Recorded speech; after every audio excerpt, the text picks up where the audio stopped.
Good morning. Welcome. I'm Bob Pace, your host. And this morning we're going to talk about CPS and how to save our children. That is the secret. How to save our children. CPS stands for Child Protection Services. It's a branch of the social services. It's a federal government agency. It's mandated by law to protect our children from neglect and abuse and do family reunification. I want to put the importance that family is the most important thing. And studies have shown that parents are better off, biological parents off with their children than our foster care parents or other extended families. Children need their mom and dad. Now, I know a lot of you are going through really a hard emotional time with CPS because you're caught off guard. The problem about CPS has changed. It's changed for the worse. And during my talking to over 100 people, because I do this broadcast twice a day, 7 days a week, and I talk to everybody in the United States, and they all have one thing in common, that CPS wants to take your children. They want to do what's called child trafficking.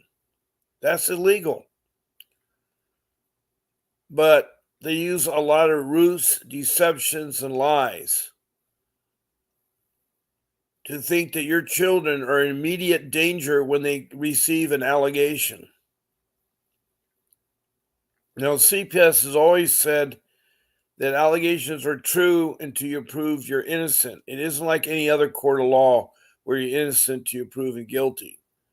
With CPS, it's when you're proven you're guilty until you're proven innocent, which is real sadness because the CPS take the attack on the parents. They're not friendly. They don't want family reunification. They want to open up that case so they can get their $20,000 or more per month per child from both the state and the federal. And also there's other funding too that they get. It's $1 billion business. And it should be, the money should be spent on the kids and doing family reunification and have the parents together.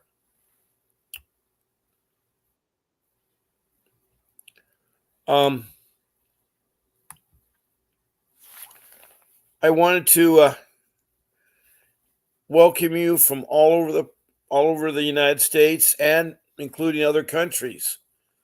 And I would really hope you would type me a comment about what's going on with your CPS case, and I'll try to help you. All I ask is you give me your name, city, and state.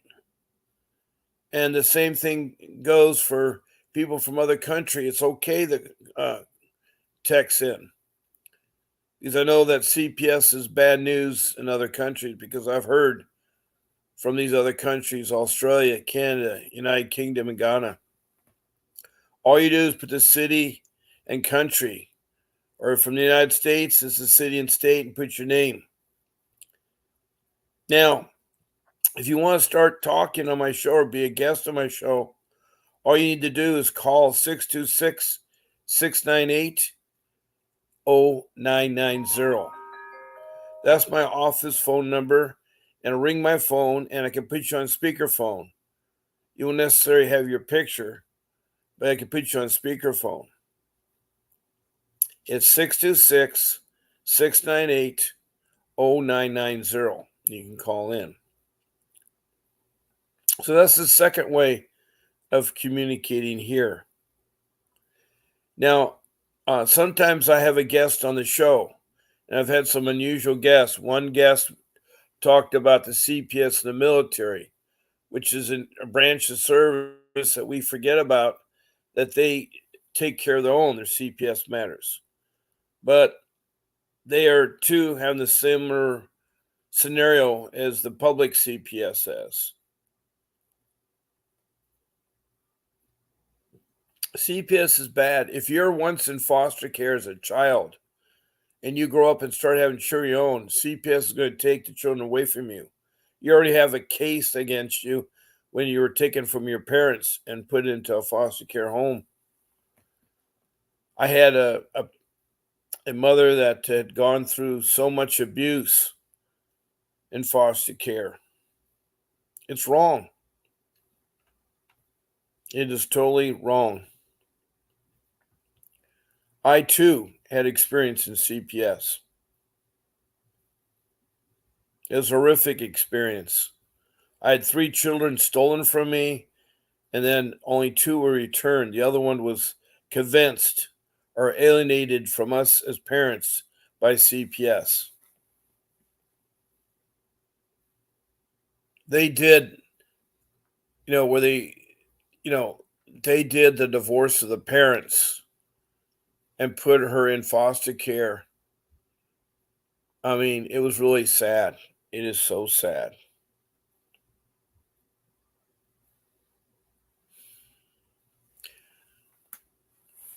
Now, most of you have heard my story, or a lot of you have, and I, do like to have other people talk. I had a speaker last night and yesterday morning and the night before and yesterday morning that time too. So, if you don't want to talk right now or you want to talk a later date, you can schedule another time to be with me. You just write an email to my producer, Grace, at vincentwdavis.com. Now, Grace is a very hard worker. I appreciate her, what she does as my production manager. And if you email her at grace at vincentwdavis.com and ask her you want to be on one of my podcasts, either in the afternoon or in the morning, and I'm on 7 days a week. The only time that I'm different from those times is like on Sundays, I start a half an hour later because of another podcast. There may be times from time that I move my podcast up or down.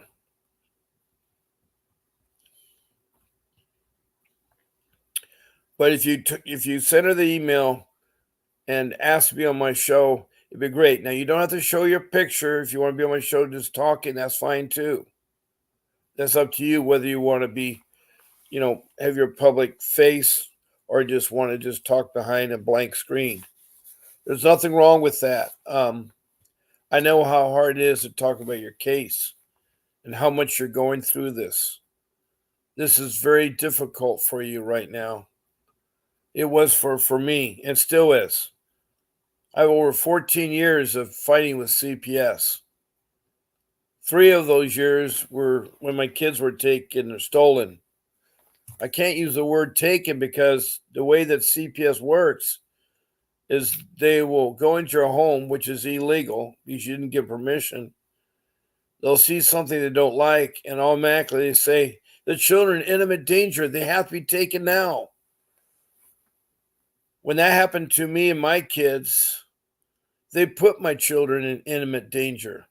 They were taken to a blockhouse shelter right next door to the Orange County Juvenile Prison. And their play yard was right next to that prison's play yard, and they could intermix with the prisoners. Plus, it was not that far from the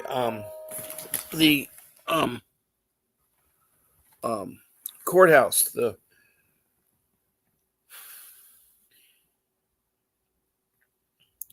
courthouse where they hear the children's cases.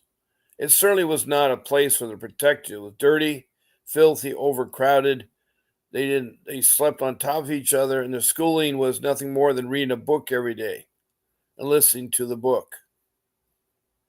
That's their idea of school. They weren't taken to a school of origin where all 3 of my kids were accelerated into STEM programs. That's where it's one science, one technology, one engineering, one math class every semester, no matter if they're in elementary school or middle school or high school.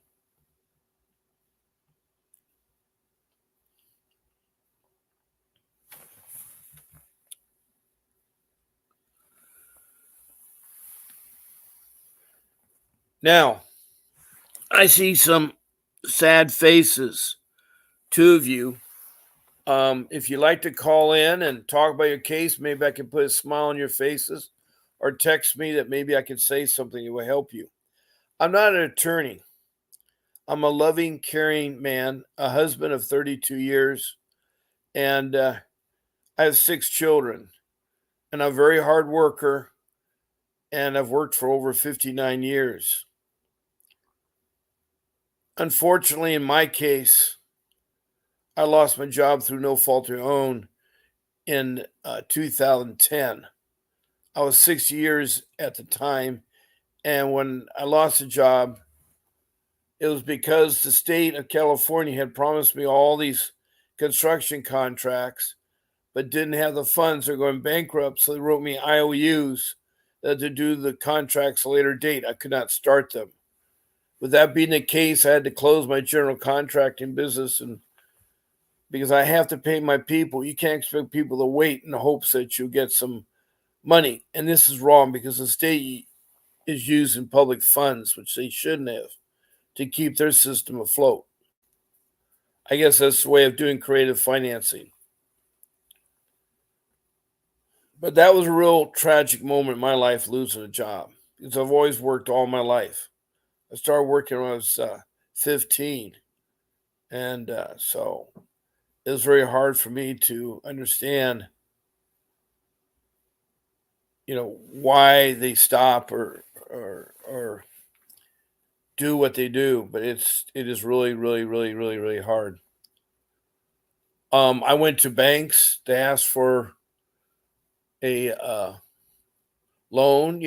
I thought I'd get something going with them and take out a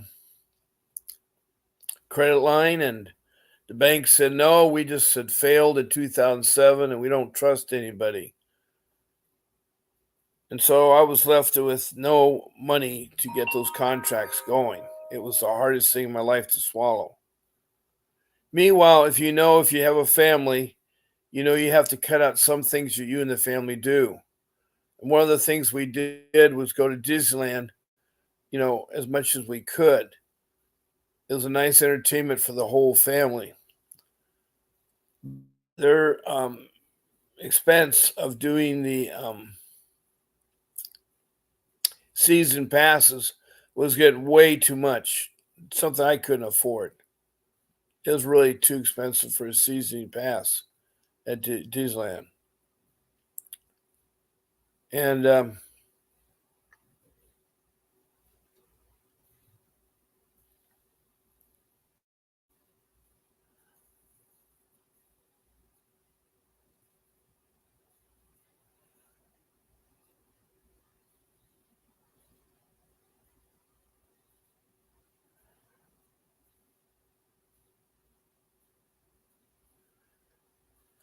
so what I'm telling you now is I'm going through fighting CPS. And at first, when they came knocking at my door or calling me, I tried to tell them that the allegations that were coming in were untrue. And I found out later that the allegations were from my in laws. There's two types of allegations they can make: by professional people or by lay people.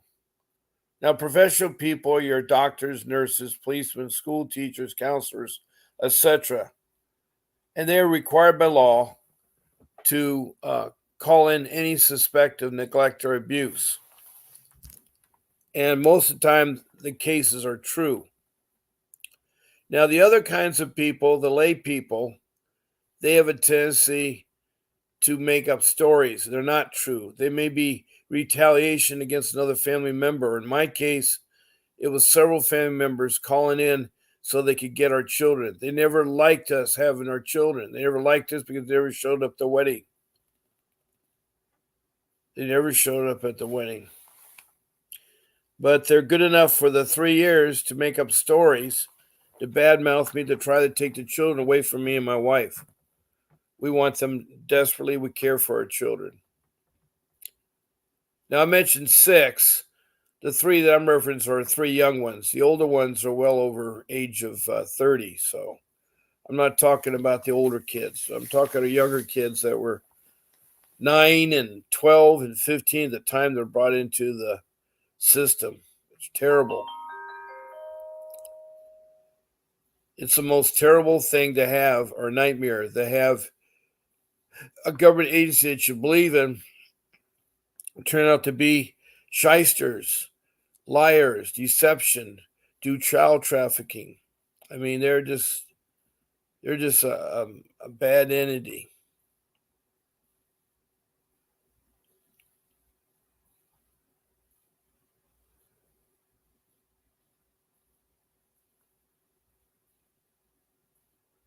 Um,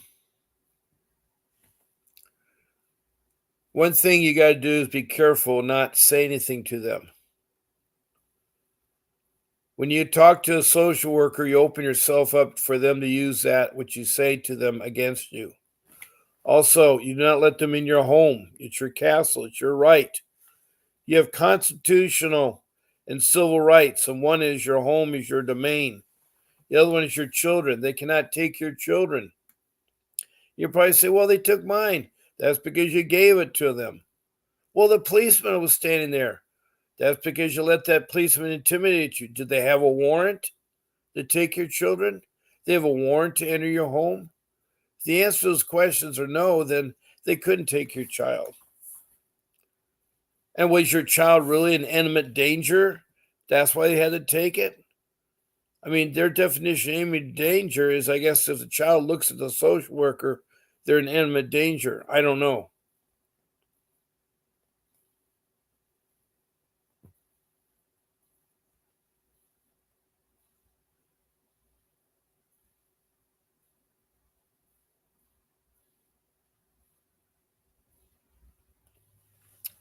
It's hard. It's hard when you're dealing with a government agency that does not care about you. It's hard when you have in laws that don't care about your family that want to destroy you. It's hard when you've lost your job or you lost half of your retirement. It's hard. It's hard when you face with those things. And then you have, social workers that want to talk to you and want to harass you. They didn't want to help you. I mean, they can see I was distressed. And most times they don't help. They don't step in. Like in my case, my perfect storm was having my parents die. They were dying as all this process was going on. So I had, lost half of my retirement, had a predatory loan, was laid off, had social services investigating me. It was hard. It was sad. It was sad.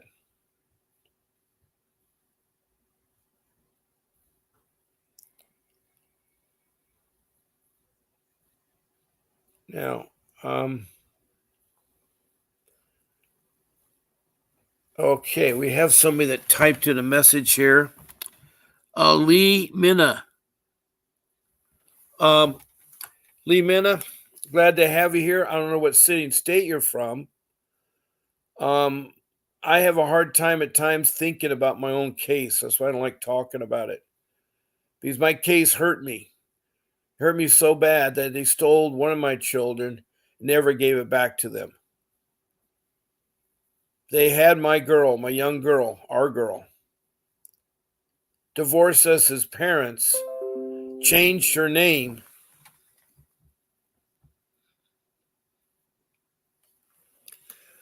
um, changed her name, and then um,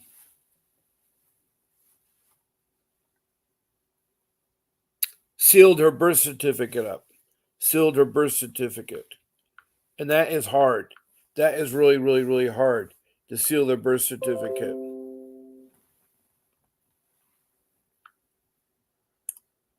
Okay.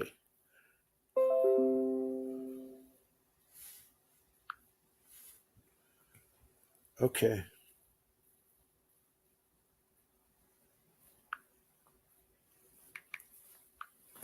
Um,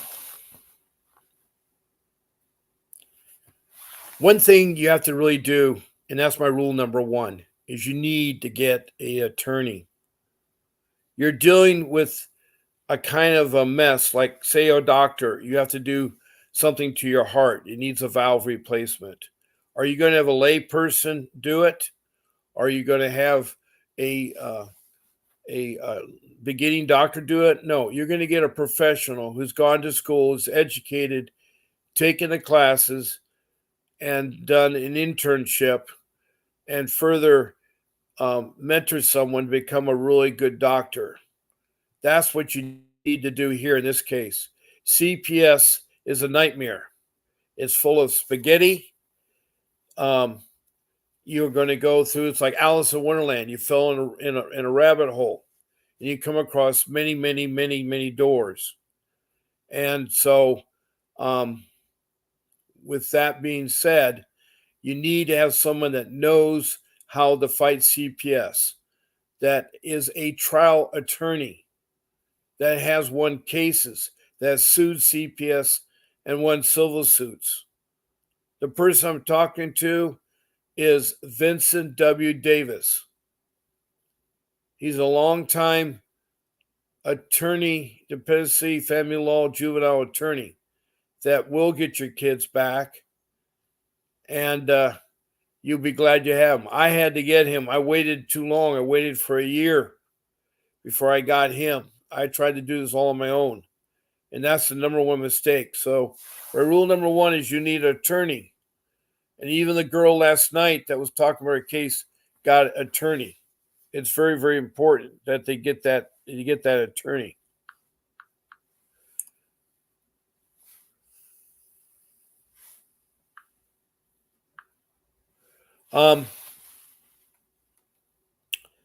So right now, you could call in at 888-888-6582, which is the office. Tell them that Bob Pace sent you, and ask to speak to Mr. Davis.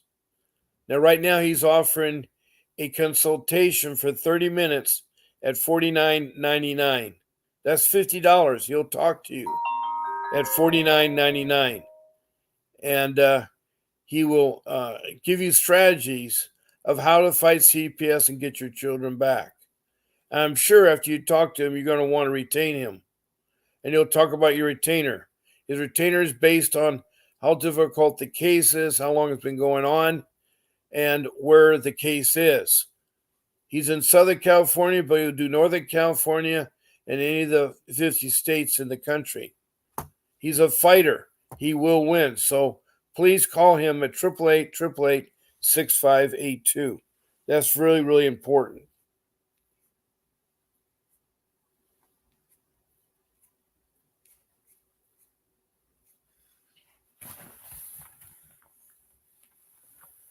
Now, furthermore, before I forget, you have rule number 2.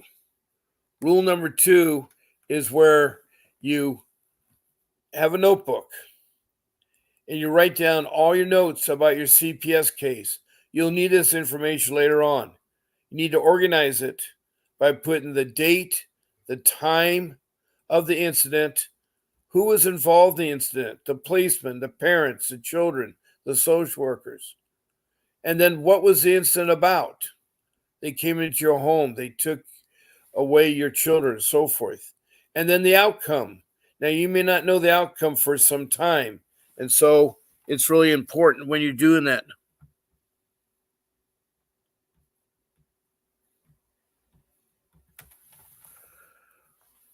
Okay. Lee, Mina, I don't know where you're from, but you ask us how to connect with him. And you rather them setting up to call him. He has shows you can listen to. Look on Facebook, look for Vincent Davis, and he has shows. He does talk. But the procedure that he's asked me to is to have you call in to set up your consultation.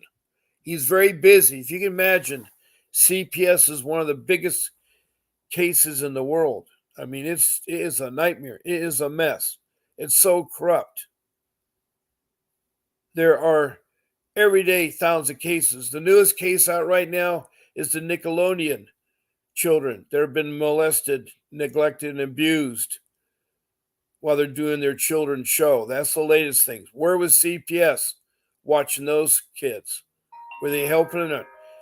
I see a pattern with CPS. They prey on the people that are homeless, that don't have money, and that are not well educated. And they take advantage of them. They take away the kids so fast. It's child trafficking, and they legally do it. So what you need to do is rule number 3 is do not talk to social workers. Just simple yes, no answers. Don't invite them into your home.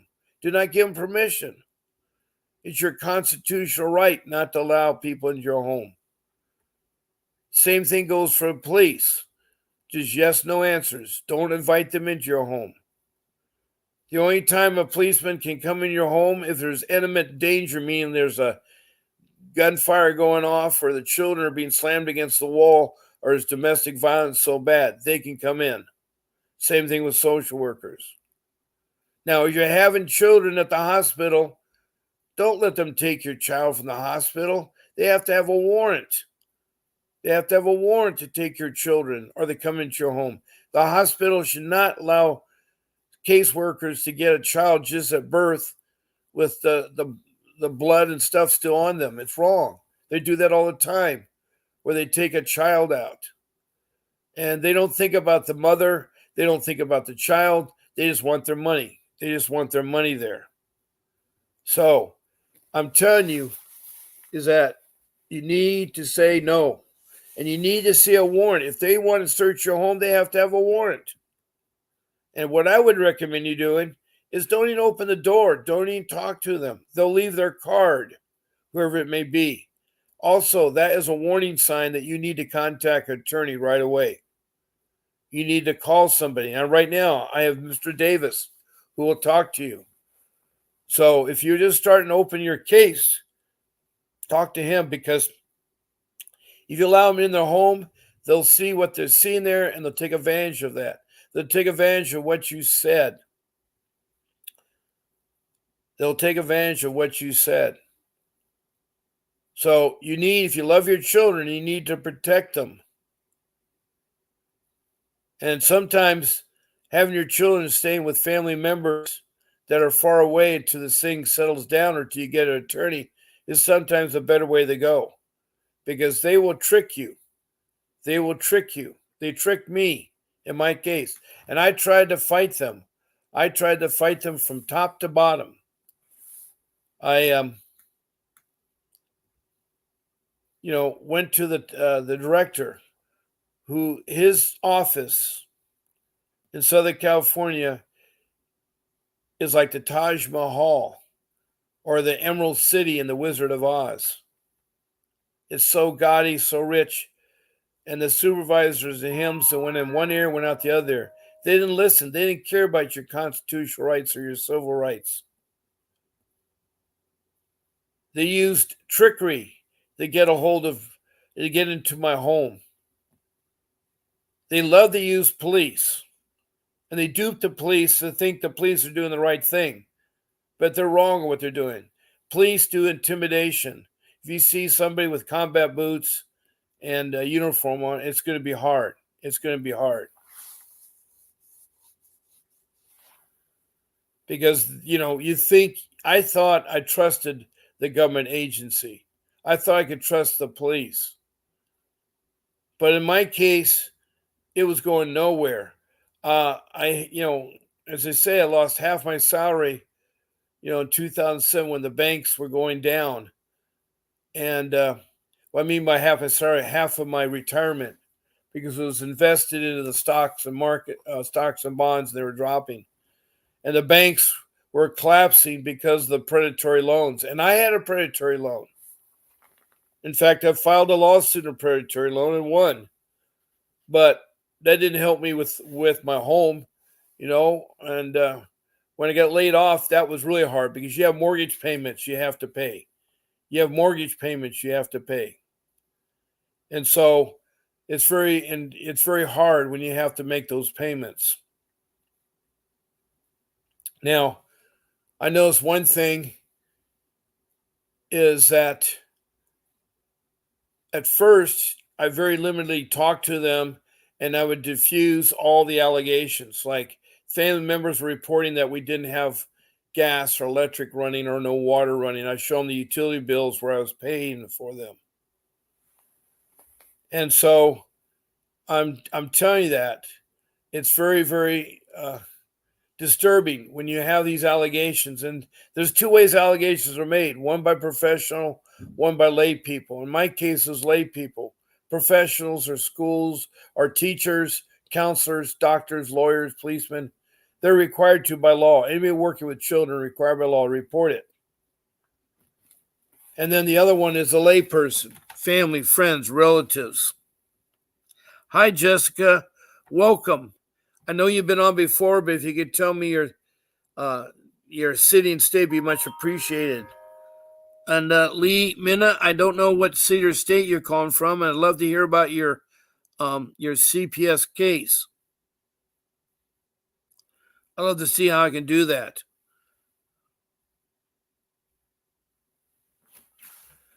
And also, Lee, again, my way of my podcast is how to get a hold of an attorney. You should call the office.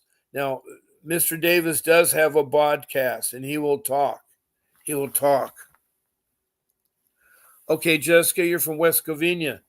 Now, all you that are listening or calling in, you can call my office number at 626 698 0990, and they will it will answer, and I can put you on my speakerphone and do that.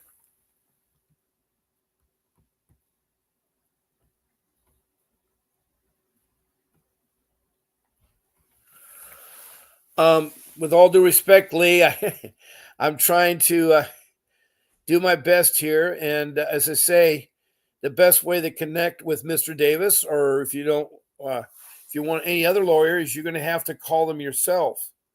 I'm not an answering machine here that could take the call.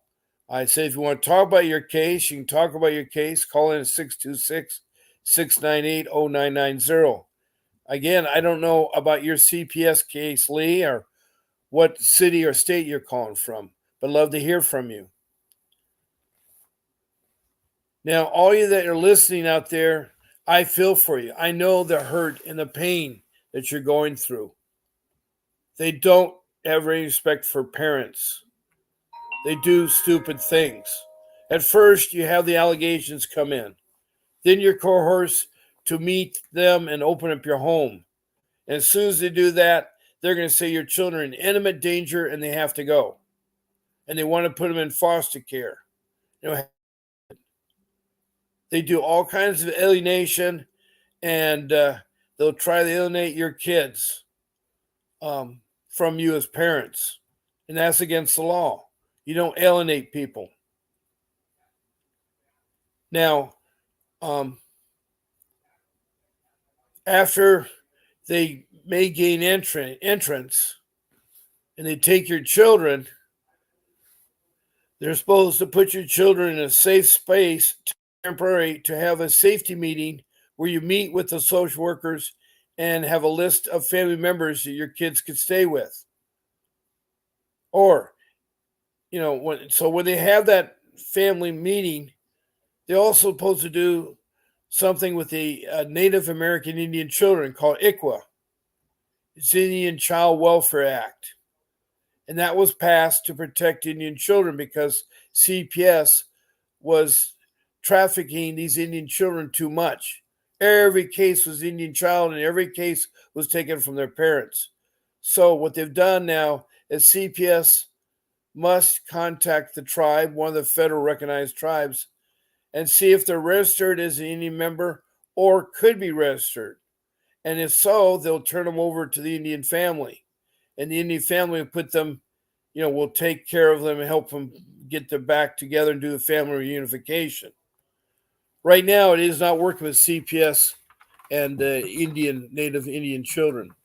For the rest of us, it's important that you have a list of family members that the child could stay with. as long as the family members are with you. I find out that sometimes there's bad family members out there that want to steal the children or take it away.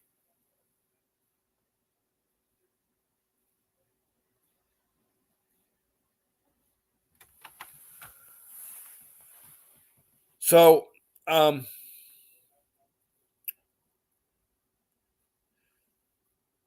so when you have this situation, this volatile agency leading you on a blind chase, and all they want is take away your children, you're going to find it more difficult, because after the safety meeting will come your court hearing, where they're going to lay out the plan and your allegations to say that you're guilty.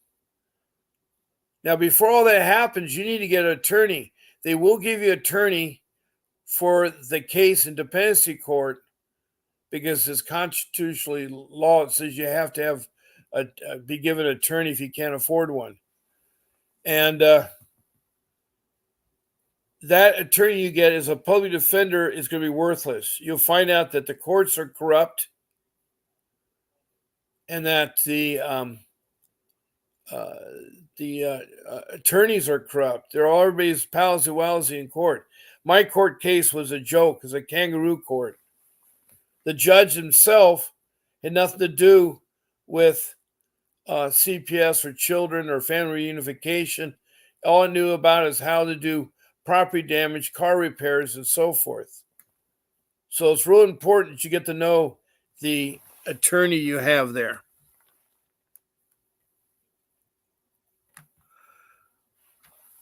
Okay, we have Amber Buell, who's from Covina, California, who says, my 15-year-old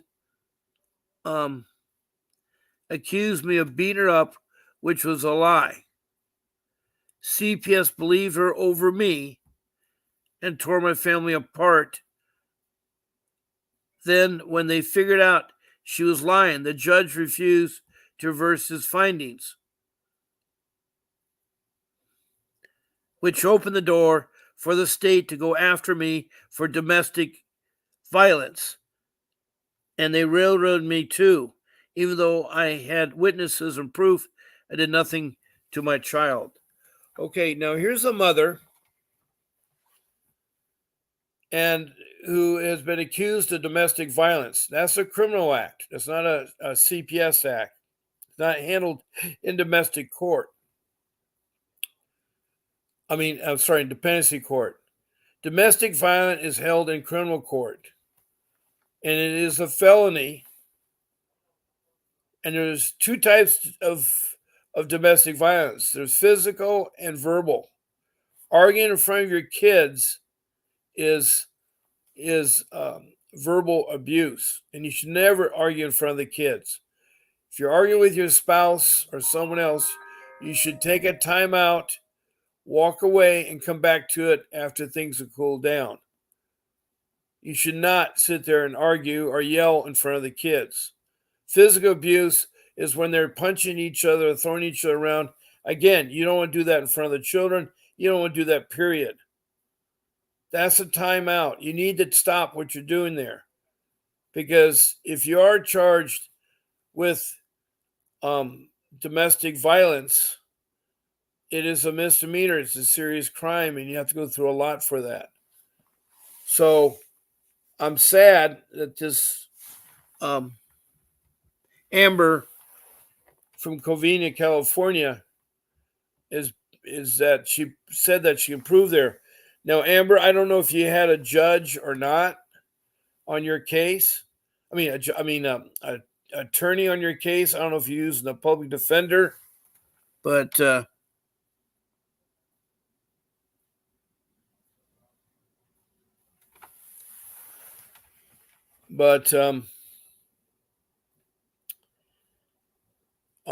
if you don't have a real attorney, you're going to have a hard time fighting it.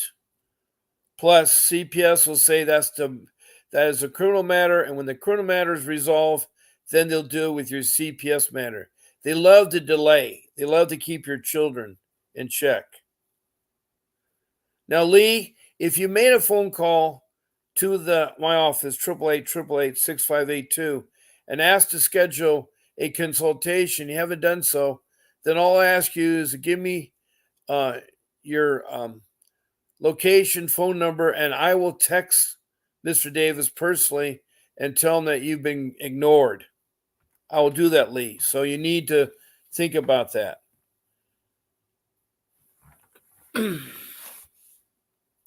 Now, Amber, I wish you could talk on the show because maybe we could get to the bottom of what's going on. Now, there's a real important form that you want to use. It's called the 388. The 388 is a motion to enter new information on your case or to change your case plan. Now, if you already have a case plan in place and you've taken all your parenting classes or other programs and you've been tested drug-free or so forth, that is all new information that should be entered into court. Because when you file this motion at 388, the judge has to, within 30 days, set up a hearing. But you got to make sure you file not only the court, the city clerk, you got to file all the attorneys. The attorneys representing the children's attorneys representing the social workers. Anything with therapists, those kind of things. So you have to serve everybody, and then you can have that hearing and present the new evidence or new findings or whatever is new, and ask the judge to change the plan. That's what a 388 does. That's what a 380 does.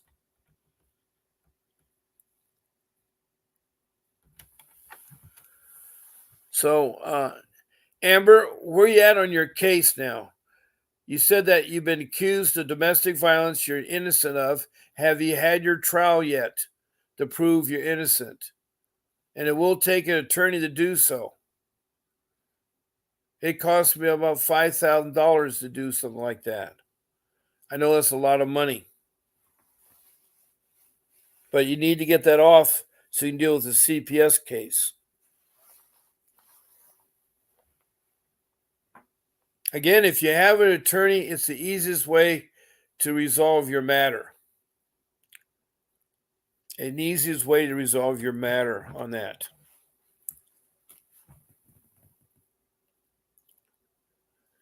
So I've told you 3 rules. Rule number 1, get an attorney. Rule number 2, take notes. And rule number 3, do not talk to social workers or let them in your home. And that also goes for police too. Now, I've talked about the ICWA, the Indian Child Welfare Act, and I just talked about the 388 motion. All those things can help you. You just got to apply yourself to do so.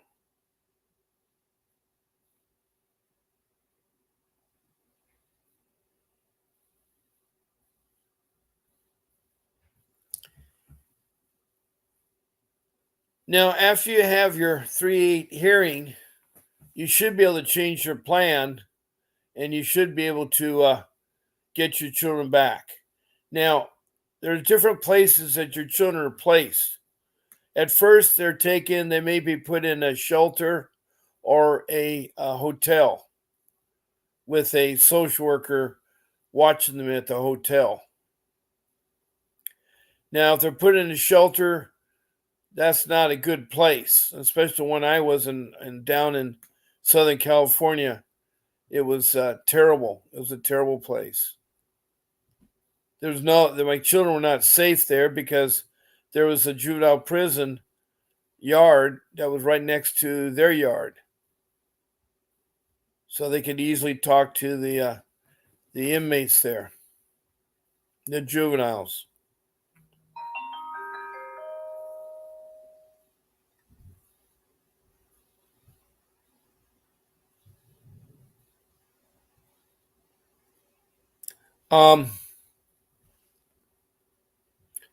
The next kind of place is with a family member, and that's the best place. But in my case, I had my 3 children with my wife's sister for a couple of months, but they thought it was going to be over in a month or 2. Instead, it went for 3 years.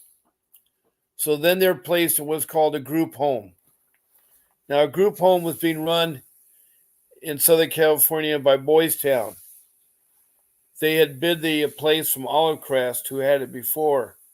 The only trouble is that Boys Town never done this dependency home for children, and had bid the project really cheap, so they didn't have money for a lot of things. Oliver Crest has done it before numerous times, and they seem to do a lot better job. Also, Boys Town has a tendency to deal with children that don't have fathers or mothers that care. It's usually, children that don't have parents is why Boys Town gets involved. So they're trying their hand at this. Plus, there's good money in it. So I tell you, it's $1 billion business. So there's good money. So they'll track people that that aren't all that great. Another kind of home is going to be a shelter. It's going to be a foster care home. That's usually a foster care parent that want to adopt the children, or they have interest in adopting the children. They have their home that they live in. And the thing is, you'll get molested in that home. There's no protection in that home. I've heard that from a lot of people here on this show, that there's no protection from them. So,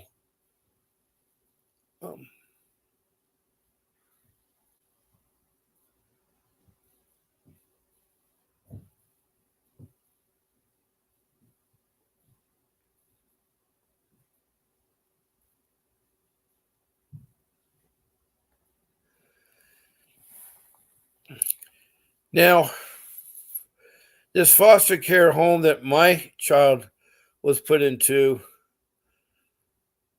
actually cuffed my child in the back of the head and hurt him. And what they did is they punished him for taking the Eucharist wrong. Now, everybody has their own personal belief in religion, but my son believed that taking the host in his mouth from the priest was the way he wanted to do it. And instead, the foster care says, no, you can put it in your hand and you can eat it yourself. Anyway, he was punished for that. They also bought him 100 pairs of socks because they had to use up the money. And, he's telling Dad, what do I need with 100 pairs of socks? I said, well, maybe trade it in for some underwear. So I'm telling you, that foster care is bad news. It really is.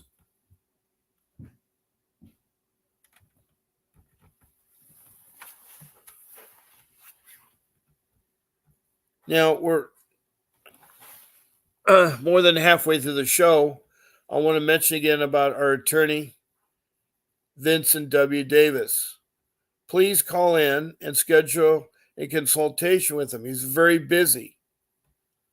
It's 888-888-6582.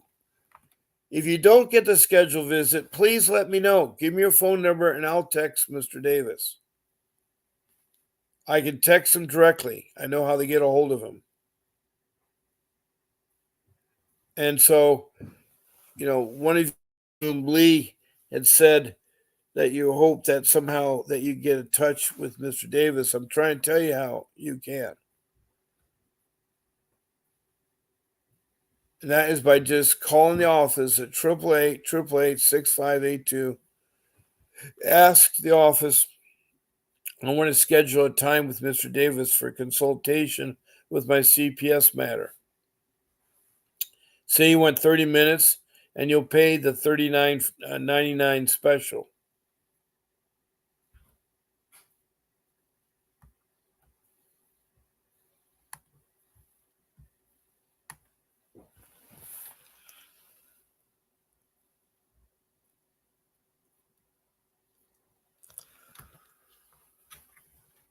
So for $50, you'll get 30 minutes to talk to a professional attorney who's really good at CPS matter. He got back my two boys. But I waited a little bit too late to contact him. I should have got him right away. And that's the thing is, when you're first being investigated, that's your clue that you need to get an attorney or talk to one. You need to get an attorney or talk to one. And then after you talk to one, then you need to resource everything you can about what you're going through and what you're doing and so forth.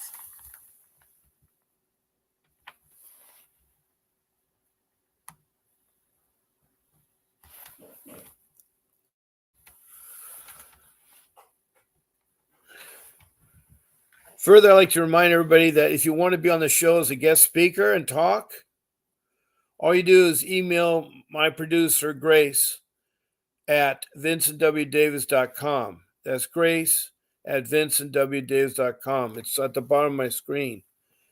And she will pick one of my 14 shows, one of those dates for you to talk on. They're morning, afternoon, 7 days a week.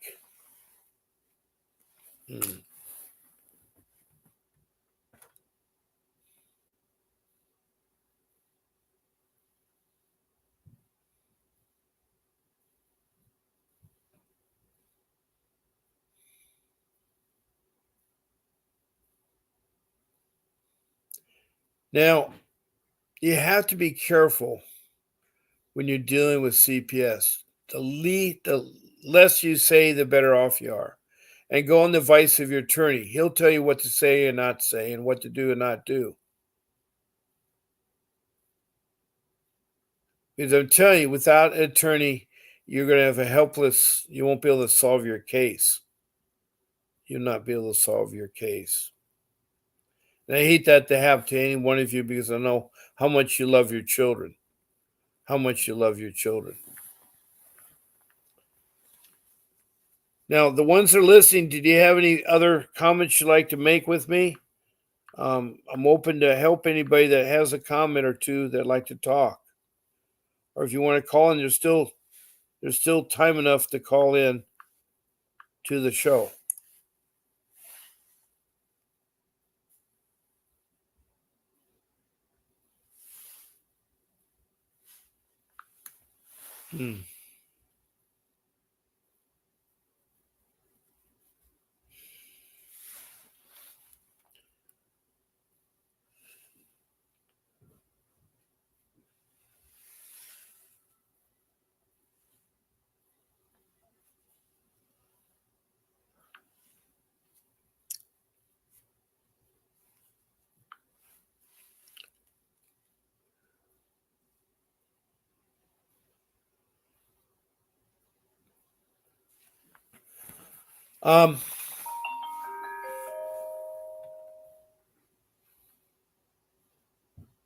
One thing that has helped me understand CPS is doing online searching. There's the public code 300B that is very useful.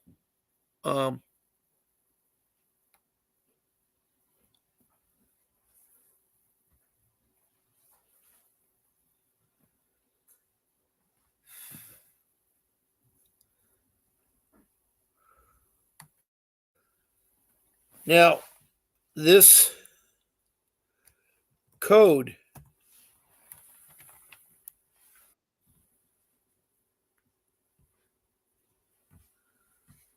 is when a child comes under the welfare and institution code of 300B, if the child has suffered or there's substantial risk that a child will suffer physical harm or illness as a result of failure or inability of his or her parent or guardian to adequate supervise or protect the child. So that's a real important code that you should look up, 300B. Because it explains to you what you can do and not do and so forth. And you have to really educate yourself more when you're dealing with CPS. They will trick you. They'll use deception. How they got me to come to my house was a really bad means. They've been trying for 5 years to find something on me and my family. And so what the police did, they sent a detective that followed me after I picked up my child and followed me for quite some time before he had a black and white pull me over. When I saw this black and white go past me real fast and then make a U-turn, turn his lights on, something was up. I didn't know what it was. And when the policeman came to talk to me, he said something about a stop sign. I said, well, there was a stop sign about 10 miles back by my son's school, but I stopped there long enough. And why didn't you tell me sooner? And his answer was, you need to speak to the guy behind me. And that was the detective.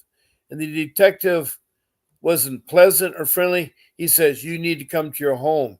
I said, is it wrong? Did my home burn down? Did someone break in? I said, I need to get my wife. He said, no, you come now. And of course, my child was terrified because he didn't know what was going on.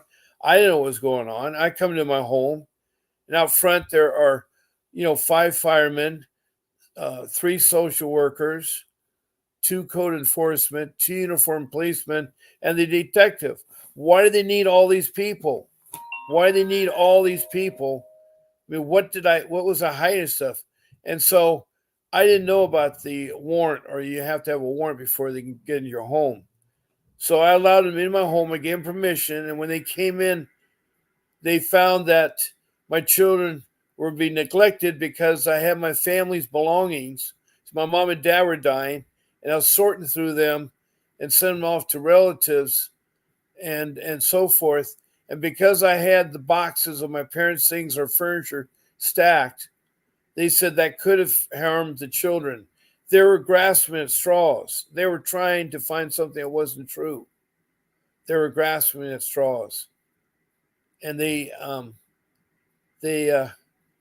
immediately took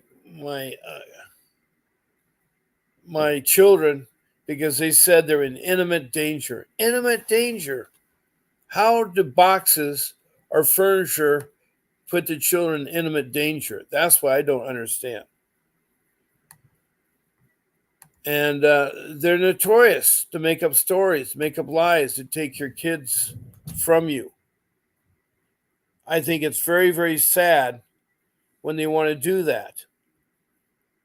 Now, we don't have much more time on my show, so I'm going to take down my number now. And then you can call again tonight. Hopefully, I'll have a guest this afternoon. I want to thank all of you that were in attendance to my podcast. And I'd like to start off with the people that first called in. First one was Lynn Minna. I never found out what city or state you're from or what your CPS case was. Also, Jessica from West Covina, California. I've had her on the show, and I thank you very much for contacting me. And she was accused by her.